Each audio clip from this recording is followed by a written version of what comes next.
Gloucestershire, home to one of the rarest breeds of cattle. The Gloucester cow, whose milk is the only source for single Gloucester cheese. Who moo? Sorry. And hoping to raise the stakes tonight is estate agent Mike, who, like every host this week, is cooking in this charming Cotswold crib. God, I'd love to have a place like this on the market. What a stunning south-facing garden. To be honest, on my night, I want everyone to just be themselves. That's why we're not going with a theme or anything like that, because I'm really not worried, and if people want to be more outspoken, then that's fine. And if people don't want to say much, but hopefully they'll just enjoy the food, but that's fine too.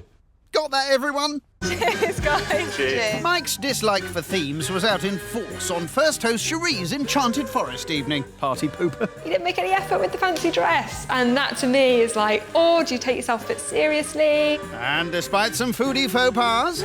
Probably a little bit overdone for me. I'd go for rare, more medium rare beef. Cherie's still confident about her chances. So far, I think I can still win.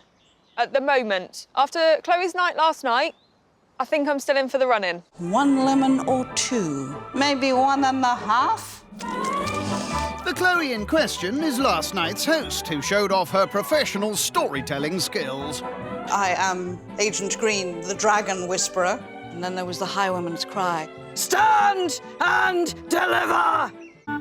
But it definitely wasn't happily ever after when it came to the dining. Spice-wise, I think my yoghurt and cucumber will definitely be gone.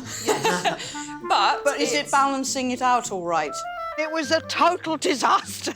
I forgot to bring the couscous, which should have gone with a vegetarian chili. Anything that could go wrong did go wrong. I've lost my black and white tea towel. I think I'm way down the bottom of the list on this competition. Correct, as it's Cherie who's currently topping the table with 26 points. Chloe also faced the criticism of discerning diner Dan. That was probably a little bit too simple for an eating competition, I would say. Probably needed to be a little bit more complex. Well, then put a cork in it. I wasn't very critical of food last night. I felt I was quite reserved, actually. I felt like I could say quite a bit more. And final night's host Holly can sense some tension in the air. I did notice last night a little bit of a clash between Dan and Chloe. I'm not sure if that's going to develop. We'll see. So, Mike's got a lot on his plate tonight if he wants to try and meet Dan's high standards. I think Dan will be my biggest critic tonight, and I'll be interested to hear his feedback. Mike's going to be one of my key competitors. I've got a feeling he's going to produce something tasty, but I also think he's going to produce something that might ostracise people. Let's see, shall we? Mike is kicking off with his starter, croquetas españolas, with truffle aioli. Aioli. It's got to be Spanish. Right. Mexican. Wrong. But Españolas, that would mean with probably peppers? No. Croquetas. Croquettes. Well done. The Spanish very much use croquettes, I understand, to use up the leftovers in the fridge, so they have a real varying amount of fillings within them. No leftovers today, though. Mike's using only the finest of fillings. Oh, hello, who's this? This is somebody we speak very fondly at home of. This is what we call the little lady. She grates on me at times, but we tend to get on well most of the time. Sounds like a marriage made in heaven. I'm just going to go down here like this and just get... You're slightly suffocating her, Mike. Yeah, sorry, love. Cheese grated, he moves on to the bechamel sauce for his croquettes. We want to get that flour taste just cooked out of there, really. Otherwise, it's a bit like... You know what I mean? A bit. Well, it's like having a cement mixer in your mouth, really. And nobody wants that. The cheesy white sauce gets divided into two, with mushrooms added to Cherie's veggie version, whilst the meat eaters get some bonus bacon. OK. The mix gets piped out and will be chopped into croquettes and deep-fried later tonight. On to the truffle aioli. I love truffle, and I love alioli, which is garlic, so very happy. I can't imagine him having it too garlicky. I think it's going to be a subtle garlic. Can a whole head of garlic be classed as subtle? That squeeze, that is just what dreams are made of.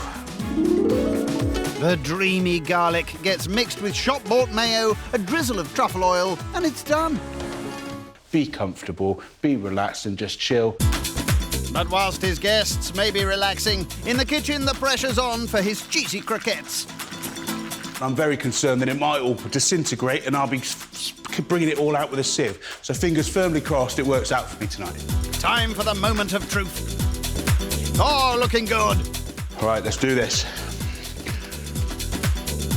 They're plonked onto some posh platters and the starter's ready.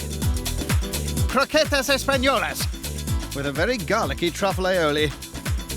Bon appetit. Thank you. When are we moving in? Well, it's a good thing I love garlic. Yeah, well, This is yeah. This, full of it. yeah, this has got a whole roasted garlic. They were crispy, they were light, there was lovely ham in them. I did get the garlic and it went beautifully with the croquettes. I think you pulled off the croquettes quite well because obviously my experience of cooking these ones is that they fall apart and melt across the sort of fryer. That's exactly what I was worried about. So I think it's a little bit risky doing that. I think that was almost a compliment. He's kept it a little bit safe on what he's doing in terms of food. But realistically, his theme for tonight is really, I think, about having a relaxed dinner party, and I think he's getting there. I think that's the nearest to praise you're going to get from Dan. So I actually tried my first banana when I was 22. Fun fact. And I just wondered whether there was anything that you guys feel that that you'd like to try that you haven't.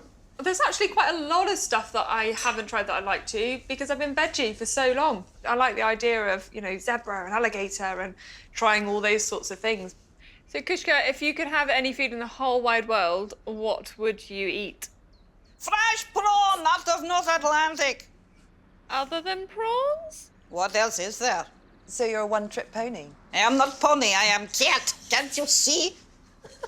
I'm terribly sorry. She's rude. It's fine, I can take it. I apologise for my cat. Why did Chloe bring the cat to this today? Maybe was that to defend herself against me? I don't know. She's a storyteller, so it goes with the package, I suppose. It slightly freaked me out. To be honest with you, I don't know if you picked up, I usually cook for myself, so it's nice to be cooked for. Yes.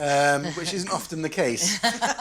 Yes. Because I'm not an easy person to please. Sometimes anyone gets Really? that. Really? When somebody says, what's your style of cooking? There is no style of cooking. I think it's just, I will try anything. I've still got that to look forward to, haven't I?